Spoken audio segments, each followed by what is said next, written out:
Welcome to another episode of Whitetail Rendezvous, coming to you 6 days a week as we interview whitetail experts and hear their traditions and personal stories of the hunt. Learn more about the latest gear, discover proven tips, and the latest strategies so you can make your next hunt a success. Now, here's your host, Bruce Hutchin. On behalf of Whitetail Rendezvous, this is your host, Bruce Hutchin, and I want to say thank you to everybody for making 2016 a banner year. Why? Because we went over 100,000 iTunes downloads. Why? Because we had over 300 guests on the show. And talking about the show, sometimes my guests are in a tree stand, sitting in a pickup truck on the top of a hill, or just don't have great bandwidth to pick up the recording. So I apologize for that. We're doing the best we can, but this is a real show with real people in real places. This is Whitetail Rendezvous Podcast, episode number 318. Welcome to another episode of Whitetail Rendezvous. This is your host, Bruce Hutchin, and this is part 2 of Blake Alma and Eli Gourdin, where we're talking about The Hunters War, Blake's new book that he just released. So listen up. It's interesting information that we all need to know in the current status of hunting in America. Hey, listeners, don't forget to text 33444. Food Plot for your free Food Plot ebook. Welcome to another episode of Whitetail Rendezvous. This is your host, Bruce Hutchin, and this is part 2, and we're having an interesting conversation with Blake Alma and Eli Gourdin, and Blake is the Outdoors Art Radio show on WRVO, and we're wading into a lot of things that are part of our society, the framework of hunting, and Blake's coming out with a brand new book. So Blake, jump into your book and for the second part, and then we'll talk about more about hunting and trapping, but this book, I think, is important. And ladies and gentlemen, if you didn't hear part 1, you should go back and listen to it. Blake's 16 years old. So, Blake. Yeah, thanks, Bruce. Yeah, let me sure thing. I'll talk about my book real quick. It's called The Hunters War. The subtitle is Vegans vs. Hunters.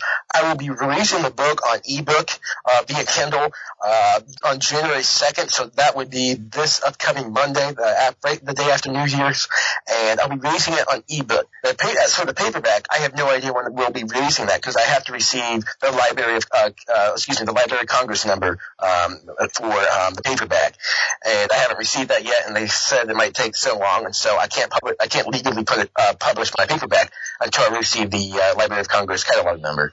And so I have hopefully by sometime next week I'll have that published, the paperback. But the ebook, I will be releasing my ebook for free the first 5 days of its publication. So anybody can get it absolutely free. You can download the Kindle app to your phone. If you already have a Kindle, just download it to the Kindle. It will be free, completely free. I will not charge one dime for it. First 5 days, absolutely free. So anybody can read it. And it's a short book. It'll be about maybe a 45-minute read. It'll be absolutely free. And so then, of course, Eli and Ariana have forwarded the book, and so they talk about their situation, and then I also talk about hunting martyrs like Ivo Sharanki, Walter Palmer with Cecil the Lion, Josh Bomar, who speared a bear.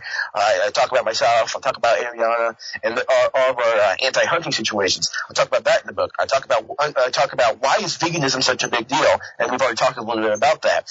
I also have a chapter about understanding veganism. What is the point of veganism? And also, there is no point. It's just pure ignorance. But I try to help you understand why do vegans believe what they believe, but then they contradict themselves in why they believe what they believe. And so it doesn't really fall into place, making it absolutely pointless. And then I talk about what's the difference between pets and game animals. What's the difference? I explain the purposes of all kinds of different animals. I talk about the creation of animals. Why were animals created? When were they created? How were they created? I talk about stuff like that. And then I also talk about things to talk to a vegan about. If a vegan starts harassing you, see, if you don't say anything back to the vegan, they're just going to feel more sure of themselves, and that will just push them to end the right to hunt, okay? That'll just make them feel more sure of themselves if you don't say anything, because that's exactly why I don't don't want, because that will end up ultimately you losing our right to hunt. But I talk about things to say to a vegan in it, and I talk about all of that in my book. And even though it's a short book, it's chock full of information, and I want hunters to understand. That's why I'm making my book free the first 5 days of its publication on ebook, so that hunters can go find it, read it, and understand why veganism is so foolish and so insignificant, so hypocritical, and really it's just hateful. It's just murder. That's all it is. Hate is murder, as the Bible says. And so that's all what veganism is. And I want them to teach their children, teach their friends, teach their children of their friends, teach everybody you can come across. So just tell them, hey, it's okay to hunt animals. It's okay. And here's why veganism is wrong. And so we have to explain that. And so that's why I wrote this book. And that's why I also asked Eli and Ariana Gourdin, so that they have been in this situation. And so I asked them to forward my book so that hunters understand, well, look, they've been in this situation. They know what they're talking about. If they don't think I know what I'm talking about, at least they know what Eli and Ariana are. And so, like I said, I'm a radio show host. I'm an outdoor writer. I have 5 published books already. And, it's just something that I've come across in my career thus far. And I know when I get older, it's just going to get worse and worse and worse and worse and worse, unless we stop it now. If it is stopped, if it is just obliterated, we won't have this issue ever again. So that's why I wrote this book. And let me just read to you what the back cover says real quick. It's just a couple sentences. In this modern world, the war between vegans and hunters is always growing. Hopefully this war will come to rest. The vegan finds fault in the hunter, while the hunter finds fault in the vegan. Who was right and who was wrong? Is killing animals wrong? Is hating hunters wrong? Is the vegan right about their belief of veganism? Who will win this hunters war? For this book is for hunters by hunters. And obviously, to me, this is like a turkey shoot for hunters, okay? This war could be so easily won because it's a no-duh. When you read this book, you'll be like, oh, wow, duh. If a vegan ever reads this book, okay, I'm sure they will, they'll be like, oh no, they know my weaknesses. Oh, if a vegan reads this book, they are literally defenseless. And the only thing they're going to say, if they say anything, is like, oh, you're despicable, Blake. That's the only thing they can do. And that will just prove my book to be more correct, because, look, they hate me, and that's why I talk about my book. They hate me because I kill animals for, not pleasure, but for food and for human benefit. If a vegan says, oh, you're despicable, or they give me death threats, that only proves my book to be more correct. And I guarantee you I will come across those threats. I will come across those hate comments. I know it will happen. I've already received like 2 or 3. I've just been posting it on social media recently. I've already received a couple of them saying it's just dumb. Why do you kill animals? And so I've already received that, and I know that I'm just going to receive more of it, and that will only prove my book to be more correct. And I talk really, my beliefs are built upon the foundation of the Bible. And the Bible says that we can eat meat. God says we have dominion over the animal. God says, hey, it's cool to hunt. Go hunt. Go right ahead. I mean, that's why I create animals, for your benefit. And I built this upon the foundation of the Bible. Because remember, if there's no Bible, there is no law. If there is no law, there is no right and wrong. If there's no right and wrong, there's no conscience. But there is a conscience, since there is a right and wrong. And since there's a right and wrong, there must be a law. And first, if there's a law, there's a God. And so, we have conscience in what is right and what is wrong. And a vegan is only a vegan, not because they actually, within their heart, they believe it's wrong. They do it because they want that attention. They're like, oh, man, I want to walk down the street, and generally vegans are going to be a little more scrawny. Walk down the street, and they're like, oh, look at that. Oh, look at that attention. Oh, they're so small. They must be a vegan. Oh, they're taking care of animals. That's just a good thing. And I could do the same thing. I could walk down the street in my camo, big old cowboy boots, camo hat with my fish hook on it, be like, I conserve wildlife. I could do that exact same thing if I wanted to, but we really don't. We really don't. Like, well, oh yeah, guys, look at me, I'm a hunter, get that, I conserve wildlife. We don't do that. Why? Because we know that hunting is correct, and I don't really need to fight a vegan, but they fight us, and so we kind of have to fight back now. And so I talk about that all in my book. Why was veganism wrong? Why is it even a big deal? Hunters sit back and like, it's not a big deal. Who cares? It won't happen. It will happen if we sit back and do nothing, like some of us are now. Eli is taking a stand. I have taken a stand. Some of the hunting writers talking this book have taken a stand. I'm sure you, Bruce, have taken a stand. And what we must do is take that stand. I have a chapter called Standing Up. We have to stand up and say, hunting is right because of this. Veganism is wrong because of this. And it's foolishness, it's hypocrisy, it's murder, it's hate, it's all of that. And what is hunting? Hunting is a pleasure. It really is. It's free food. It's free human resource resources. It brings us benefit of human life. It brings us memories, as Eli said. It does all of these things. And when you look at it, there is nothing wrong with being a hunter, unless you're a poacher. I talk about that in my book. But there's absolutely nothing whatsoever wrong with being a hunter. Being a vegan, I believe it's sin. And not because of the vegan, because of veganism. See, here's the difference between poaching and hunting, though. Let me go to that really quick, and then I'll let Eli say something. Poaching is not sin because I killed the animal, but it is because I disobeyed the law, and that's why it's wrong. It says in Hebrews, I believe it's 15 or 16, I can't remember, it says, obey them that have rule over you. It's not a sin because I killed the animal whatsoever. God doesn't necessarily care about the animal life. He cares about you, and he saw that you sinned, you disobeyed the law, and that's what he cares about, and that's how that's sin, not because you killed the animal, it's because you disobeyed the law. Whether I don't have a license, I kill it during the off-season, I illegally shoot it with an illegal weapon, whatever that case may be, that's poaching. That is what's wrong with that. And so I wish vegans would understand that. Vegan might throw back, some might throw this back at you. Well, the Bible says his eye is on the sparrow. Most vegans are atheists, so they don't typically always use that. I've been used that. I know a couple of Messianic Jews who are vegans, and will say, "Well, God's eye is on the sparrow." But I'm like, well, see, so God must care about that bird. I'm like, well, first off, what is a sparrow? Obviously, it's a black bird. That's all I know about a sparrow. But God uses that sparrow. You know why? Because it is an insignificant bird that nobody ever talks about. Okay, I don't ever talk about sparrows. Okay, it's an insignificant bird that has no meaning. God says, "Hey, if my eye is on this little insignificant puny sparrow, trust me, dear human, my eye is most certainly on something that's more significant, much more important, and my eyes, trust me, I'm watching you. If you mess up, my hammer's coming down on you." And he's like, if I have my eye on this insignificant sparrow, trust me, I have my eye on you. And that just proves my point more. And so let's say that sparrow's flying over the sky. A hunter shoots it down. What God's going to do? Move on to the next sparrow, all right? He doesn't care about the sparrow. He can see the sparrow because he can do anything. And so if his eye can see that sparrow, trust me, he's watching us. He's watching the vegans falsely accusing us of just murder and just it's just foolishness. All it is. That's what veganism is. And so God's like, hey, I'm watching you guys. If I see this puny, pathetic, insignificant sparrow, trust me, I'm watching you. And so vegans will sometimes throw that back at me, typically Messianic Jews and stuff like that. Let's roll it back to Eli, Blake. Yeah. Eli, let's just talk about, being outdoors and the whole experience, the adventure, whatever. My hunting, and everybody understands that. When I pulled the trigger of my crossbow or my rifle, that's nanoseconds. And I put a year, I might have put 2 years, I might have put 3 years in getting to the place that I call there, to getting there, wherever there is. And then it's the period. It's over. But before then, I've had this whole experience that lasted X number of days, months, years, building up to that one thing. And that's how I look at hunting. Hunting in itself is the adventure. The killing of the animal is the period. Okay, so I'm out here and I've killed some wolves in British Columbia, and we can blow that up any way you want.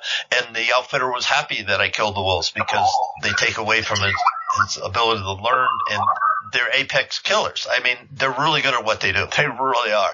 And so, but that was, boom, I did it, and it was over. But the whole experience leading up to calling in those woods, the whole thing is part of the experience. And people who don't hunt don't understand that. Your thoughts on that, Eli? I think you're exactly right. The people that don't hunt don't understand the preparation, the hard work, the dedication, and most of all the memories. That's what makes each and every successful hunt or even unsuccessful hunt so important and so memorable, is everything leading up to it, because it's not like you just pop out in the woods and, hey, there's the buck of a lifetime and you shoot it and it's over. It's never, granted, it can happen for some people, but for most of us that are real outdoor enthusiasts, that's not how it is at all. We prepare for years, sometimes years, to get out and be able to harvest such a majestic animal. And, I think that if given the opportunity, a lot more people were given the opportunity at a younger age to get involved in it, they would have a totally different view. That's why I keep falling back on the ignorance. I think that they don't understand it, so they hate it. That's where the ignorance comes into play. I agree with that. Yep, absolutely. So when you look at, I want to jump in this because I've sat here for 45 minutes, almost an hour. We got just a couple minutes more, and then we're going to have to roll this up. I got another show coming. But really quick, Blake, you're 16 years old and you're intelligent. You know, I don't know how smart you are, but you're really intelligent because you can connect the dots in such a way that it makes sense. And that's a rare gift. How did you start this journey? Well, first off, let me say this. Anybody could have done what I've done. And here's the only thing that I did that what my generation doesn't do. I have spent thousands of countless hours building my foundation, thousands. And that's where I have found success. It's not because of me. It's because of God. He's blessed me through my thousands of hours of work. It's nothing because of me. I'm just Blake. I'm sure I'm 16, but that's what I did. That's what I spent most of my time. I didn't play video games. I didn't watch TV. I didn't play on my cell phone. I enjoy pursuing the outdoors. Now, back to what I said in part one. I talked about how that chipmunk, that I killed that chipmunk. That was an article. That's when I first discovered anti-hunting. And let's just say I had a real candle lit. Okay, it made me a little mad. Okay, but I didn't get it. I had this real candle lit. But back in when was it, Eli? When was your hunting incident? August. August. Okay, yeah, it was August. And when I saw that on Yahoo News, my mom actually showed it to me. She said, "Oh, Blake, come over here, look at this." And I watched my little candle touch this fabric, this tender fabric, and just blazed into this huge fire. I'm like, whoa! I'm like, wow, this is them. They threatened a 12-year-old girl's life over the death of a giraffe and zebra. Oh my goodness, wow. And that's when I started researching this topic. And I'm like, well, this has to come to an end. I'm like, this is dumb. This is murder. This is hate. This is hypocrisy. This is lie. This is just absolutely just retarded. I'm like, this is going down. I'm like, if the vegans take me down, I'm going to take them down with me. That was my philosophy. And let's say they somehow like filleted me somehow. I don't know how they could do that, but let's say they filleted me. I was going to be sure that I would take them down with me if hunters had to go down too. And so vegans, we're not using the word vegans as a generic term with anti-hunters and animal activists. They don't like us because they don't understand it, first off. But second off, again, they think animal life is greater than human life. It's just pure ignorance, like you and I said. I talk about that in my book. And so it's nothing because of me, but it's because that I spent the time doing it. Anybody can spend the time doing anything. And if you put your heart and mind to it, you have success at it. I know you will. And here's what my advice to Ariana is. I tell her this every once in a while. I'm like, if you don't start young, you'll never get anywhere. She wants to be a full-time outdoorsman, right, Eli? Yep. And if she doesn't start now, she has a blessed foundation. Her foundation, I want to say like this, she got on a silver platter, and that's a huge blessing for her. Even though all the anti-hunters and all the hate is terrible, hunters now know who she is. And she has that foundation that was already built. It was just built, given to her. And she needs to use that for her benefit and start young and pursue the outdoors. I didn't get that foundation on a silver platter. I had to build that. And now that I've built it, I'm going to have to build, now, since I built the foundation, now I have to build the walls and the roof. And that's what I'm doing right now. And in order for me to do that, I have to spend the time doing it. If I sit back and don't do anything, like I've been saying about hunters and vegans, if hunters don't do anything, it isn't going to do anything. And so if I sit back and don't do anything, it isn't going to do anything for me. Well, guys, we got to wrap the show up. This has been unbelievable. We could go on for a while, but on behalf of Whitetail Rendezvous, Blake Alma and Eli Gourdin, thank you so much for being guests on the show today. And we've got to have a follow up to this. I just, when I get back from ATL, I'll contact you both, because this is a subject that needs to be talked about, and people need to understand that there is a war out there for not only our, people say, hunting rights, but the tradition of hunting and our way of life. And there really is. So with that, gentlemen, thank you so much for being on the show. Thanks for having you, Bruce. Yeah, thanks for having us, man. You take care, right? Hey, folks, I think you're going to enjoy the next show. We're going to talk with Jason Reed. Jason is the marketing manager for the Crossman Company. He has a lot of interest in the outdoors, and you can connect with him at Pushing the Wild Limits. Stay tuned. It's going to be interesting. Thanks for joining us. Be sure to tune in tomorrow for another episode of Whitetail Rendezvous, where you can listen and learn from the experts so you can be more successful on your next hunt. Until next time, listen, learn, and succeed.